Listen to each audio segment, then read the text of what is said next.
Մի կրկնեք տանը։ Ինտերնետում ասում են, որ այս վահանակներին ոչ մի վտանգ չի սպառնում։ Եկեք փորձարկենք։ Տեսանյութում երևում է, որ ոչ կեչուպը, ոչ յոդը, ոչ էլ նույնիսկ կրակը որևէ վնաս չեն հասցնում վահանակներին։ Մենք ունենք կրակ, կեչուպ եւ յոդ։ Ինչպես ասում են, խոհանոցը ամենավտանգավոր տեղն է։ Դուք վերցնում եք անձեռոցիկ եւ այն արդեն մաքուր է։ Մենք մի փոքր յոդ ենք ավելացնում։ Թվում է, թե այն անպայման բիծ կթողնի։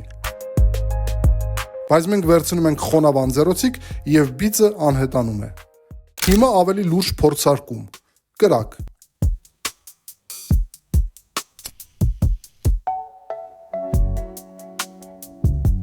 Ինչպես տեսնում եք, վահանակներին միևնույնն են։ Նույնիսկ ուժեղ կրակը ազդեցություն չունի։ Բծեր չկան, վնաս չկա։ Բարձրություն 2.80 մետր, լայնություն 122 սանտիմետր։ Հիանալի համադրվում է 3D վահանակների հետ։ Ահա թե ինչու են դրանք օգտագործվում սովորական պատերի փոխարեն։ Ցանկանում եք նույնը, զանգահարեք մեզ, եւ մենք կգտնենք ձեզ համար իդեալական տարբերակը։